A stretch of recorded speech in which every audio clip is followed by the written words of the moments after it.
More leaks continue talking about a 12.9-inch iPad. Samsung boasts that the Galaxy Gear has exceeded sales expectations, and the deal is final. Nokia shareholders approved the Microsoft buyout. I'm Jaime Rivera, and I'm spoiled after being away for a week. I am already counting how many days for the weekend. But this is Pocket Now Daily.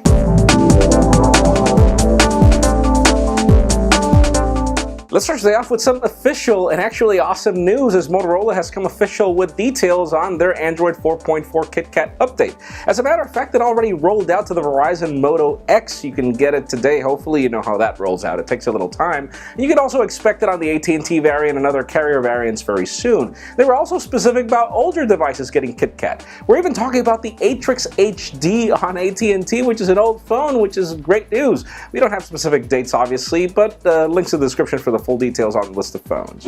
Now let's talk about Samsung, as the company is boasting that they've sold 800,000 units of their prototype Galaxy Gear, which has definitely exceeded expectations according to the company. Now, sadly, the company does not boast about their 33% return rate that we were talking about just a couple of weeks ago. So out of those 800,000 units that they supposedly sold, we don't really know how many are actually in customers' hands right now, literally. So anyways, let's see how that goes. And we've got some more reports of Apple working on a 12.9-inch iPad, which is really odd, but so did we feel about the iPad mini, and it happened. As it turns out, the company is apparently working to get this tablet in the market by early 2014, according to reports.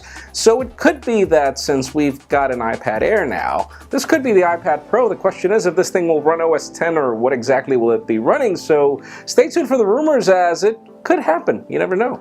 And speaking of Pro things, if you thought that Apple's A7 64-bit chip was a big deal, it seems that it won't be very soon, as ARM is apparently already working on the protocol to bring us 128-bit chips for mobile devices, which is really interesting since we're still stuck in 64-bit processors for computers, and I don't see that going away anytime soon. It's interesting to see 128-bit processors. We just really don't know what the point will be if 64-bit has barely just made it to 2 devices. 3 actually. And finally, for the interesting news of the day, Nokia shareholders have just approved the Microsoft buyout for around 5.44 billion euros once you include the patents into the mix.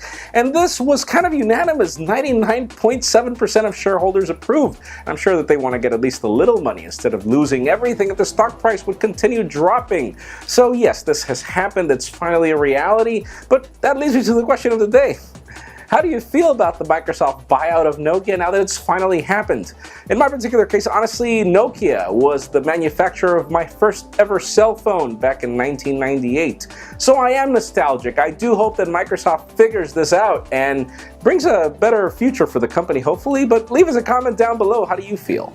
And friends, you know the drill. If you want to get the news earlier before this video is filmed, make sure you follow us on PocketNow.com and subscribe to our YouTube channel as well. You can also follow me on Twitter, Jaime_Rivera. Please give this video a thumbs up if you like what you saw. I am Jaime Rivera. Thank you very much for watching. We will see you tomorrow.